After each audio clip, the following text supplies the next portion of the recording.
we have the return of Canelo, aka the face of boxing. There's been a lot of criticism on Canelo's opponent pick, but Edgar Berlanga is a fighter who brings the fight. He's going to make it exciting. He's from New York, Puerto Rican. They love talking shit. You know, going up against a trash talker, it gives him even more motivation to like want to get in there and like shut his mouth. I believe Canelo is obligated to knock out Berlanga. If you go 12 rounds with Edgar Berlanga, the critics are going to start chirping him. One thing about Edgar Berlanga that you can't deny is that he has power. That makes him minimum a dangerous threat. You also have to take into consideration that Canelo has never been dropped before. He's taking Triple G's punch, and he never buckled. Canelo is competing against UFC. Dana White miscalculate competing with Canelo. They already know that Canelo's going to be fighting on that day, so why even try to compete with him? And there's not even a Mexican headlining. No,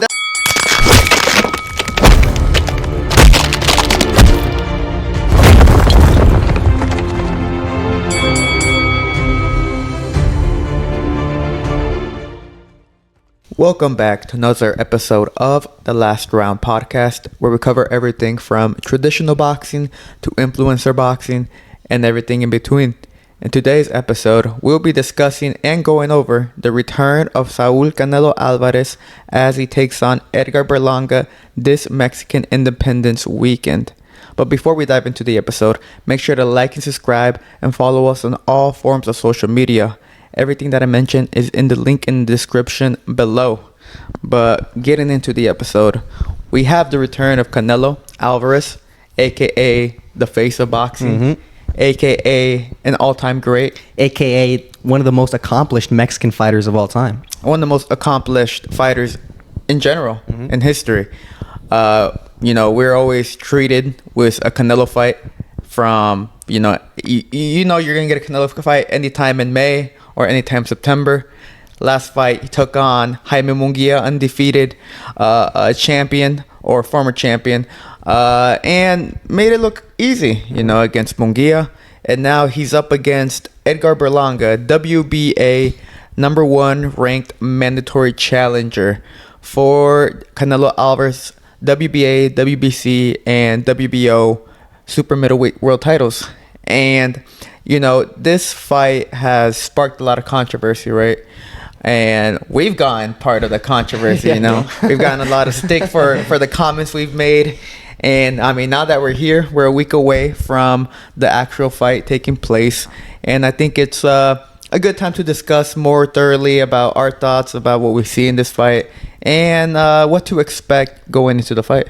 Yeah, definitely. I mean, first and foremost, I'm always excited. Canelo fight week. If you're a real boxing fan, you love watching Canelo. You love watching all the great fighters. And even if Canelo, his opponent pick isn't the best, I'm still very excited. And I'm very excited. I want to see him in the ring. It's going to be an atmosphere, a crazy atmosphere. And it's funny that you mentioned Jaime Munguia as Canelo's last opponent, because going into that fight, I feel the critics were also chirping a little bit at Canelo. They were saying, Munguia, he doesn't really deserve this title fight. They were kind of hating. They were like, I don't really like this fight for Canelo. We get the fight, and it was very entertaining. It was a very entertaining fight. A lot of people enjoyed the fight, and after the fight, we gave a lot of props, a lot of respect to Munguia, and we also gave a lot of respect to Canelo. Yeah, he made it entertaining. It was a fun fight. And actually, I think this fight is going to be similar to that. I think going in, there's been a lot of criticism on Canelo's opponent pick, but Edgar Berlanga is a fighter who brings the fight. He's going to make it exciting. He's going to go in there and he's going to try. I don't think he's going to be successful. Yeah. But he's going to try. He's going to try to get the KO. And I think that's the best thing you can ask for a fighter. At least go into the fight with the willingness to fight. He's going to try to not be scared, and he's going to bring it. And I think it's going to be exciting. I think it's going to be very exciting too, because just based on the fact that Edgar has definitely been trash talking a little bit on social media, and one I know in the press conferences as well. A lot of people saw that. But one comment that I think was funny is that Berlanga called Canelo a diva, right? And then he called him a diva. He says that he cries about everything. He said he would cry if his one side of his shirt was wrinkled and the other side wasn't. Canelo said that he likes those type of fighters that talk a lot, so that he can go into the ring and just shut them up. So I'm expecting. I know it's been a while since Canelo has gotten a stoppage win, but I feel like we may see it this Saturday. Yeah, definitely. I think that's a good point. A lot of Canelo's motivation, we can see it. It comes from like the type of fighters that he fights. You know, going up against a trash talker, it gives him even more motivation to like want to get in there and like just beat him up and like shut his mouth. And Edgar Berlanga, you know, he's from New York, Puerto Rican. You know, the rivalry is there in Mexico, Puerto Rico. They love talking shit. Edgar Berlanga he gets the mic and he starts talking that shit. I'm expecting even more shit talks in this press conference, in the weigh-ins leading up to this fight. This fight week is going to be very, very interesting. And I think it's going to add even more fire to Canelo to, you know, get in the ring and try to shut him up. Yeah, I wouldn't even be surprised if there's like an altercation at the weigh-ins and stuff like that, them pushing each other. Yeah, absolutely, yeah. All right. Also, it's funny you guys talk about the trash talk, and it's funny seeing the complete opposites. You know, Jaime Munguia, his last fight, had a ton of respect for Canelo. Very respectful throughout the entire build up for the fight. You know, said nothing but great things about Canelo, and Canelo said nothing but great things about Jaime Munguia, and then they gave us a good fight. And now for this next fight, you have Edgar Berlanga, who's just shit talking. You know, he's trying to sell the fight. And that's the best that he can do. I mean, he's doing his job as a fighter, promoting this fight. You know, he's actually doing a better job at promoting the fight than these influencer fighters promoting fights. You know, he's doing a really good job. He's selling it. You know, of course, a lot of people, including me, don't give him that big of a shot, that big of a chance. But for him to trash talk, for him to try to sell the fight, you know, by talking all the smack for the build-up, you know, it gets you entertained. You're like, okay, like the casual viewer would say, oh, okay, like this dude, you know, I know who Canelo is, you know, the face of boxing, whatever. Edgar Berlanga, I don't know him, but he's talking this talk. Does he, you know, can he back it up? Yeah, and that's one thing as well. The main thing is just being entertaining, bro. Just build it up. You know, it's a lot of just talk that talk, because I guarantee you after this fight, there's no doubt about it. I mean, we've made our thoughts clear. We believe Canelo is going to win, and he's most likely going to get a KO victory. There's going to be a ton of videos on YouTube. Trash talking goes wrong. Like, bro, those are so popular. You know what I'm saying? Like, this fight is going to be a perfect example, bro. Canelo Álvarez versus Edgar Berlanga. I'm expecting very exciting fights. It's funny that you bring up as well Jaime Munguia, the lead up to the fights, because Oscar de la Hoya was the one that was actually doing the shit talking. Yes. Yeah. Because there actually was a bit of shit talking in the Jaime Munguia versus Canelo camp, but it wasn't the fighters. It was the coach. It was the manager. You know, it was the manager. Oscar de la Hoya has been super critical on Canelo ever since he left. They've both been going back and forth. You know what I'm saying? They both don't have very nice things to say about each other. And this fight is no different. Yep. You know, Oscar de la Hoya isn't managing Edgar Berlanga. He isn't involved in this fight, but he loves hating on Canelo, and he has continued to do so. And he's still somewhat involved in this fight, because I know on Thursdays he does this thing called Clapback Thursdays, and he's talked negatively about this fight. Yeah.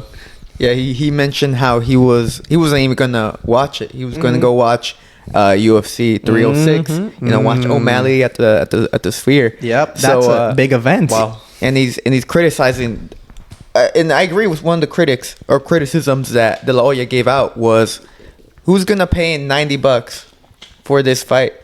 I mean, pay-per-view nowadays is very expensive. Yeah. I mean, as we've all come to know, that's why a lot of people tend to try to go for different pirate it, yeah. You know, legal streams, whatnot, and it affects the overall pay-per-view, what's the word? Numbers, revenue. Yeah, the business side of so things. It hurts boxing, but at the same time, like, if you're going to be charging $90 for this fight, which, you know, I believe it's a big, huge mismatch. And also, the undercard isn't the very best. No. So, I mean, you're going to charge $90 for this fight, for this entire card. I think it's blasphemous. Yeah, no, you're not wrong. I mean, and this is one thing. Canelo is competing against UFC, and a lot of people, you know, the first initial thought is like, come on, face of boxing. Like, there's no comparison. You know, face of boxing, Sean O'Malley. He is a very popular guy, but he's nowhere near the face of the UFC or anything. And they're competing. Oscar points out that he thinks a lot of people are going to be tuning into UFC instead of boxing, which is kind of crazy because he is, at the end of the day, a boxing promoter. He's been boxing since he was a kid. He's been in the Olympics, professional. Now he's a manager. I mean, this guy lives and breathes boxing. And a lot of fans were surprised when he's basically promoting the UFC. I mean, he's not even promoting Canelo. He can't even, the personal grudge in him can't even be like, no, come on, come to boxing. I might not like Canelo, but come to boxing. No, he's saying, go to UFC, go watch Sean O'Malley versus Merab. Yeah, for me, what do you guys think? Like, just based on before, this event happens on Saturday. For the UFC, you guys saw that they lowered the tickets. Mm-hmm. Is that playing into a factor that Dana White maybe miscalculated? Mm-hmm. I think Dana White and the UFC miscalculate competing with Canelo. I mean, first they did it when Canelo was fighting against Caleb Plant back in 2021, and they've decided to host the same event on the same day Canelo was fighting for undisputed status. I mean, Canelo wiped the floor with them, and Sean O'Malley, very big name in the UFC, up and come, he's champion. Big popular guy among the fans, and they're fighting at the Sphere too, which is different. Sphere, which is the first ever fighting event there. Mm-hmm. So it's a big moment for combat sports in general.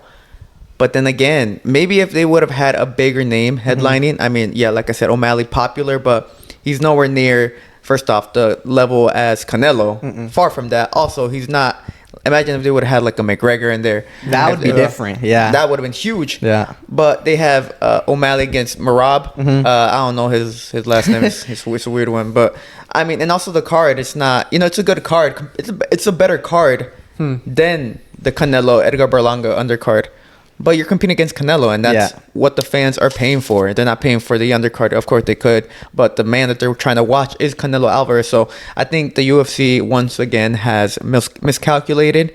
They miscalculated how willing their fans are in purchasing also the tickets, because when they first came out, those prices were insane. In the thousands, man. There were $5,000 tickets, no? Yeah, for something your like that. average seat from average, I don't know how far away, but like it was the average was like 5,000, 4,000. It was. I'm like, who's gonna be paying for that?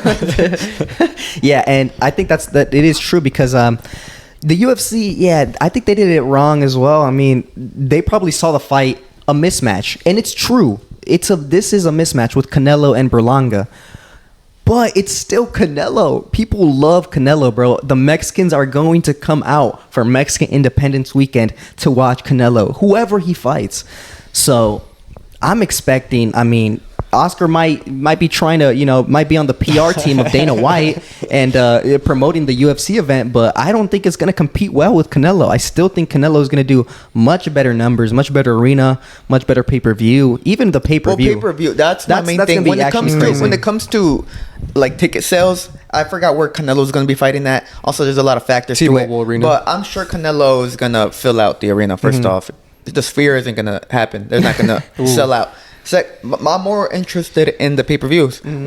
Yes, it's I don't even know how much the UFC 306 is. I don't know how much the pay-per-view. Let us know.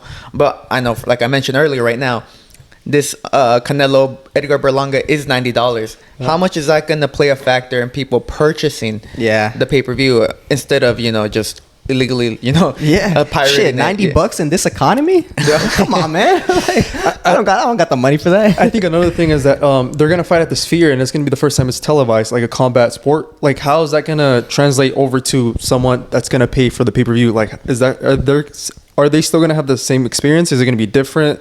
Is it gonna be a letdown? Yeah. So that's another thing that they also have to take into consideration. But another thing is that apart from Canelo has just all of Mexico behind him. He's fighting against a guy who's Puerto Rican, and you know when a Mexican and a Puerto Rican get into the ring, both countries root for their guy. Yes, that's true. I like this. It's such an easy play, like for rivalry. You know, the storyline. It's easy, just Mexico versus Puerto Rico, and I think it is. I'm expecting to see a lot more patriotism, nationalism once in this fight week. Now people are gonna be like Mexico, other people are gonna be Puerto Rico, and they're gonna choose their side, and they're gonna battle. So I'm expecting fans that are going to be very passionate in this fight, and it's just gonna make it even more exciting. Yeah, UFC once again competing against Canelo, and I think I'm not sure if they had already decided on the date for the UFC before Canelo announced Edgar Berlanga or his next opponent. So I feel like if that's the case, the UFC already they already decided on the date prior to a Canelo actual fight announcement, then let us know. But even if that is the case, like everyone knows that Canelo fights in May and he fights in September. So it doesn't matter if it's June and the UFC is like, okay, let's have an event on Mexican Independence Week. Like, they already know that Canelo's going to be fighting on that day, so why even try to compete with him? And there's not even a Mexican headlining. No, that's the thing. It's called Noche UFC. Noche UFC. And I'm like, dude, like... With no Mexicans. With no Mexican. Dude, where's the Mexican? Where's the Noche? What the... They have O'Malley, man. They got O'Malley. Yeah, and Mexican Marab, too. Yeah, I don't know. So... the UFC, miscalculated heavily on this event, and I'm wondering to see if it's gonna bite them in the ass. I think it definitely will, but so let's talk a little bit more now about the fight. Canelo Álvarez Edgar Berlanga. We've been saying mismatch. It's a mismatch. Why is it a mismatch? Why is Edgar Berlanga not a worthy opponent for Canelo Álvarez? Well, I mean, all you have to do is look into his resume. Just from first glance, it's pretty impressive, right? He's undefeated. He has 27 wins, 22 wins, and 19 by knockout. 17 by knockout. That's pretty impressive. It shows that he is a power puncher. He is heavy-handed in both hands as well. But when you look closer at the opponent selection, you understand that like his last recent fights, once he's been stepped up, hasn't been the best. He hasn't looked the best. His performances haven't been that. He hasn't looked good. I mean, it looks like he's just almost solely a power puncher with no thought behind it. Yeah, people were very, very critical on us for the comments, but I mean, I'm just saying. When it came to Edgar Berlanga, I was heavily against the fight because, first off, I don't believe he deserves the shot. I was always rooting for, hopeful for Benavidez, but that never happened. Do you have 200 million? Yeah, I mean, it's a bunch of just boxing politics at the end of the day that got in the way of Benavidez and Canelo. But so we had to settle for Edgar Berlanga.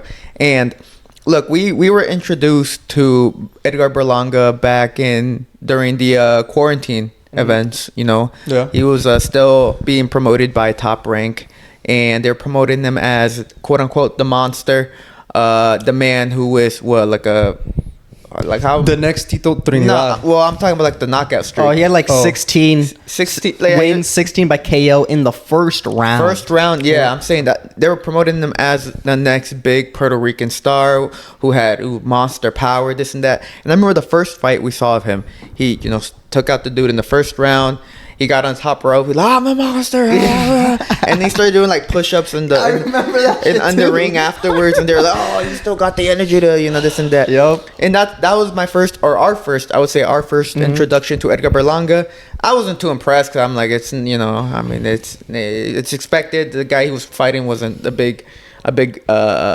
very big threat to him. Anyways, the second they do step him up, that's when we started seeing the flaws in it. And I'm just saying, my predictions or my takes are based on what I see, right? And and the research that goes behind it. And I mean, when I saw Berlanga get stepped up, I saw major flaws, right? And I'm like, okay, I'll let it slide, right? Because he's not used to. He's fought so many like 16 fights, first round KOs. Like you're not gonna develop well. So I gave him some slack.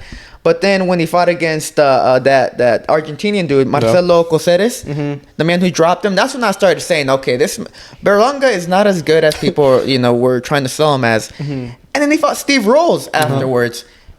And he controversially beat Steve Rolls. Controversially? Yeah. I thought Steve Rolls beat him. I remember watching. I was like, oh my gosh, Steve Rolls, the man who got sparked out in 5-6 rounds against Gennady Golovkin a couple years prior to the Berlanga showdown. Like this man was giving Edgar Berlanga a run for his money and controversially lost to Edgar Berlanga. And since that fight, since Steve Rolls, I'm like, this man, he's not anywhere near the elite level that I see.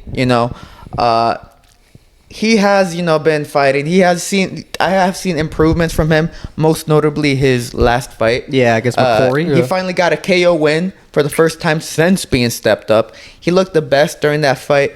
But I'm just saying, even though he may have looked his best, and we probably will see, hopefully, a better Edgar Berlanga against Canelo, I don't think it's anywhere near enough to compete with Canelo. And that's why I have Canelo obliterating him within the first 6-7 rounds. Well, not the first, but 6-7th round. I'll say like a 7th round stoppage. I think Canelo takes him out. Yeah, and that's true. One thing about Edgar Berlanga that you can't deny is that he has power. Yep. This guy does have power, Obviously, the first round KOs are a little exaggerated. they were just an opponent for him to KO. But he does have power. He does have a pop to him. So that makes him minimum a dangerous threat. Canelo can't just go in there recklessly and trying to steamroll him and let Edgar Berlanga land some shots on him. That's what Canelo can't do. But we've seen Edgar Berlanga lack the skills needed to set up a very devastating punch. Edgar Berlanga usually just relies on being able to his opponent making a mistake and him landing a kind of a lucky punch. He doesn't really do anything in super skill wise to set up a devastating combination, to set up a trap to hurt his opponent in a very specific way. And I think that could work, when you're rising up the ranks, maybe even like the top contenders, top 10 of a sanctioning body. That could definitely work. He knocked out McCory. Yeah. But when you're going up, he literally did a leap. Like McCory is down here. He leaped all the way up to the top of the hill, and now he's fighting Canelo Álvarez, who is literally the top of the food chain. You can't get away with stupid stuff like that. I think Berlanga just has too many holes in his game. He doesn't have the necessary skill to compete with an elite fighter like Canelo. That's not to say he is a horrible fighter, or maybe in the next coming years he can develop some skills. But for right now, the skills just aren't there. And I think Canelo knows that, and he's going to counter him with a devastating left hook. This is what I think. I think the KO will come from a left hook. Left hook? Left hook. I think it's going to be a signature, one of those signature Canelo left hooks that's going to spark out Edgar Berlanga and sit him flat on his face. Yeah, you think it's going to be one of those that he starts from the bottom and then finishes up on top? Oh, yeah. Those ones where you can't even tell if he's going to the body or to the head. Yeah. That's what he's going to start doing with Edgar. Yeah. Yeah, for me, we also have to take into consideration that Canelo has never been dropped before as well. And, Berlanga has immense power, but he's also shown that he can't drop everyone. He hasn't been able to drop that. He didn't drop that. The dude Marcelo and Steve Rolls. These are guys who have been stopped previous in their fights before, and he wasn't able to put them away. Now he's going up against the guy who was the king of the hill. He's never been dropped before. He hasn't really been hurt really at all. He's taken Triple G's punch. Yeah, and he never fell down. He never buckled. Now, what is Berlanga expecting to think that Canelo's gonna run away? Or is it going to be very worrisome of his power? Yeah, that is true, because Canelo has been in the ring with heavy power punchers. Gennady Golovkin was literally running through the 160-pound division. You know what I'm saying? Like, this guy had like a 20 KOs in a row or some crazy stat. So Canelo is experienced with power punchers, and we've seen he has a great chin. Unless Edgar Berlanga is the second coming of Wilder, Yeah. who has like just a one-punch KO, one-punch hitter quitter. I don't think his power will play that much of a factor. Yeah, that's what I see a lot. You know, he just lacks the skills necessary to compete against Canelo. And I agree with you. It's not to say that, okay, he can't develop some skills in the future, but we're talking about the moment. And we're talking about right now. And what we've seen based on his past performances, based on his opponents that he's fought, he lacks that, you know, that oomph to get him over the hill to compete at an elite level. The problem is also that the 168 division is such a dead, it's a dead weight division, man. Yeah. I mean, when Canelo first got there, you know, he steamrolled every single champion, and by doing so, yes, he proved he's an all-time great. You know, that was an incredible achievement. He completed undisputed status in like 11 months. Undeniably a great achievement. But at the same time, you just steamrolled every single champion within a year time frame. Like, who's there next? You know, who can compete with you now? And as we've, you know, as time has developed, as time has passed on, the 168, you know, we had where you had David Morrell and David Benavidez now leaving the 175. Caleb Plant, you know, is barely returning once again. Yeah. Demetrius Andrade, I mean, he stepped briefly up to 168. Hasn't been seen. And he got shit on. Hasn't been, Fuck that guy. I ain't gonna lie. hasn't shown up. Has not shown up. And Diego Pacheco is barely still in development. Jaime Munguia got derailed by Canelo. I mean, John Ryder just retired. Yeah. So, I mean, a lot of these guys at 168 who at one point when Canelo first entered the 168 division have all left or retired or no longer that relevant in the division anymore, you know? The division is so dead, and I guess Edgar Berlanga is the best option, quote unquote. If you know, after you take out every single opponent, you know, that could have possibly been a possible opponent for Canelo, Edgar Berlanga is the best option. So the thing is, though, about this fight, you know, yes, I'm predicting a great performance from Canelo, destroying Edgar Berlanga. I'm focused more on what is he going to do after. Yeah. Because after he beats Edgar Berlanga, okay, who is there next? Diego Pacheco? No. Diego Pacheco's still too young. Too green to take a shot at Canelo. Does he go up to 175? Because he reinstated that he's still interested in a rematch with Bivol. Does he fight Crawford, quote unquote? I mean, he said he wasn't, but then now he's saying that he wouldn't mind it. You know, it's a money fight at the end of the day. And there's a lot. I'm eager to see what Canelo does after this fight, and I think next year, 2025, will be a pivotal point in his career as to where he is going to be. You know, ending his career, because we are looking at the final few years of Canelo's career, sadly. So yeah, I feel next year his next fight will be a big indication of what he kind of wants to do. Yeah, that's true, because I feel the only other challenger right now in 168 that could be a possibility is Christian Mbili, and we talked about him a couple weeks ago because he just fought. And now he's ranked like one of, I think, top 3, top 5 in every single sanctioning body. But that's not a big fight. That's not a big name. That's even a lesser name than Edgar Berlanga. Yeah. Edgar Berlanga has a bigger name than Christian Mbili. So I don't think Canelo is going to go that route. You know, Crawford, it seems like a fantasy matchup. And then we got 175, which is like the forbidden division for Canelo. You know what I'm saying? Like everyone loves bringing up that Bivol loss, bro. I don't know why. Yeah, it's annoying. It's so annoying. Like being a Canelo like fan, like bro, they're just like, oh, he stepped up to 175 and got his ass kicked. It's like, but he also KO'd Kovalev in that fucking division. He became a world champion in that division. Started at 147. Yeah, his career. I mean, how impressive that is. Being 5'8" and a half, like. Going up against, people were like, what, 5'11", 6 feet? 6 feet. Like 200 pounds probably when they're not fighting. I mean, they always say it as a way to just ridicule him, because it also stems from, first of all, they don't like Canelo. Second off, they don't like his fan base.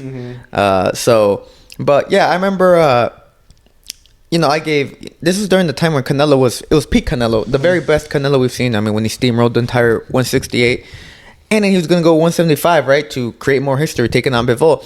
And the thing is that kind of also, I think, fueled fire into the a lot of the memes that he still gets about that fight, was that a lot of Canelo fanboys were saying, "Oh, Canelo's gonna knock him out. Like, who's Bivol? Who's Bivol? Who's Bivol?" And I remember when that fight was getting closer, I was like, I was watching some Bivol stuff because I did not really know him that well, so I started watching. I'm like, hey, low-key, this guy could actually, it could be an upset here, you know. And I remember I posted I was like, hey, we better watch out, right? This guy could actually, beat Canelo. And I just got bashed. People were saying, nah, Bivol, this and that. Like, it's Canelo we're talking about right here. And then Canelo lost. Yeah. And then now everyone gives Bivol so much praise. You know, they're saying, oh, he's the one who beat Canelo. And then now he's a notable name in his resume now, despite the loss. So I think that's what fuels it also, since a lot of Canelo fanboys were just saying, like, who's Bivol, only for Canelo to lose once he fought him at 175. That is true. I remember that reminds me of an interview that Bivol did leading up to the Canelo fight, and he was all like, in his Soviet fucking Russian accent, people talk about Canelo like he's unbeatable or invincible, and it kind of makes me laugh. He's lost before and all this stuff. I think that is true. Canelo had so much fucking hype when he was, doing those Hall of Fame type of things, taking out the 168 division like it was literally nothing, going up to 175. That's brave, man. That's ruthless. That's risking it all. And people hate on Canelo for risking it against Bivol. They're hating on him for trying to be great. Like, you can't even try to be great nowadays. You lose, you fall short, and people are like, oh, you suck, and they hate on Canelo all this time just for that. But Canelo was trying to do something great, and now he said that there's still a possibility of him going back up to 175 and still trying to do something great, still trying to maybe get that rematch with Bivol on the back end of his career. So it's a lot of stuff that I don't know how possible that really is, honestly. Yeah, if I'm gonna be honest, like if I was in Canelo's shoes, what is he, like 33, 34? Canelo 34, I believe. 34, yeah. If I'm gonna be honest, I would just retire probably, because like literally the only reason why he's choosing Berlanga is because he's the best option, but in reality he's the only option, really. Like, there's nothing else for him to do. Like, if he were to retire after beating Berlanga Saturday, he would be retiring King of the Hill. Almost no boxer, except maybe like Floyd Mayweather, retires at the top of their game. Almost everyone, once they lose, it's because they're finished, they're done. Yeah, that is true. Yeah, if Canelo, I mean, he has the best resume in boxing as of today, and if he were to retire after beating Berlanga, it's no brainer. He's a first ballot Hall of Famer. The thing is, I don't think it's probable that he will retire. I think he still sees a couple more fights in him, fighting at the top level. But like, that's what makes what comes next so intriguing, because it'll give us indication of where his mindset is. Does he still want to compete for glory? Does he still want to fight for legacy, or is he just just willing to chill? Maybe take the Crawford fight, or do some keep fighting. At 168 perhaps, but I mean, they're going to be easier fights. You defend your belt, sell out arenas. And keep winning. I mean, it's an easy way, of just maintaining your status as face of boxing and keep winning and generating money.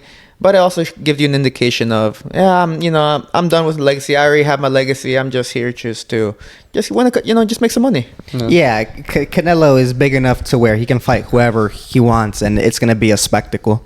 So he doesn't struggle with picking opponents or nothing. He can do whatever the hell he wants. That's Canelo, and let's talk a little bit about the undercard that we have in the Canelo Berlanga fight. You know what I'm saying? It's not all about the main event, man. Maybe an undercard will steal the show. Yeah, maybe. It's Who possible. knows? I'm not a big fan of the undercard. Well, not the co. I don't think the co is going to steal the show. Overall, in general, I mean, like, hey, we got Rolik returning. Okay, you got the co. You got let's talk about the co. Eridlandi Lara taking on Danny Swift Garcia. Now, Danny Garcia, at one point was a very, he was a good fighter. At 147, great fighter. Yeah. He fought the very best at that weight division. He did come up short, but he still fought the best. But he hasn't been active at all. I mean, his last fight was against Jose Benavidez, and that was a couple years back. And then now he gets a guaranteed title shot at 168 against Erislandy Lara, who's coming off a knockout win. But this fight does not intrigue me the slightest. I mean, Danny Garcia coming off a big layoff. Erislandy Lara, notoriously known for being a very boring type of style. So I'm not very intrigued by this matchup. Also, Danny Garcia's debuting at 160. So he's going to be bloating up all the way up to a new division once again because he fought, Jose Benavidez at 154 at a catchweight, I think. Yeah. So this fight does not intrigue me at all. I don't think it's worthy of a co-main event. And then we go down the list. We got the return of Caleb Plant. Now, I'm a big fan of Caleb Plant, so I'm actually happy he's here. He's taking on Trevor McCumby. I'm not too knowledgeable on who Trevor McCumby is. I just know he's a undefeated fighter. Cool stash. Yeah, I was about to say that too. Just had to add that. Huh? They'll be fighting for the vacant interim belt, the WBA, for super middleweight. So, I mean, the only thing I'm interested is the return of Caleb Plant, because Caleb Plant is literally a very old school retro type of fighter. You know, he's willing to catch the smoke with anyone. Fuck yeah. And then we got In the ring and outside of the ring. Exactly. Yeah, he don't care. Charlo. Yeah. Charlo Garcia, Ryan Garcia. Yeah. As well. Oh, that is true. I forgot about it. He stands on business, bruh. So, but then we have the opening fight. We have the return of my twin, Rolly Romero. Let's go. Taking on Manuel Jaimes. I'm not that intrigued either. I mean, yeah, Rolly Romero. Like, the thing is, people, they bring Rolly Romero because he's now a big name compared to a lot of the fighters that they could have brought in for the opening fight of the card. But Rolly Romero is in the worst form of his career. I mean, he lost against Gervonta Tank Davis. Then he got very lucky against Ismael Barroso. And then he got sparked by Pitbull Cruz. So he's on a 3-fight, poor performance, poor form. Taking on Manuel Jaimes, who's a Mexican fighter. No, he's an American fighter, but 16-1. 11 of those wins coming from 11 KOs in those 16 wins. Very active fighter. I mean, he's fought already 2 times this year. Wow. Very active.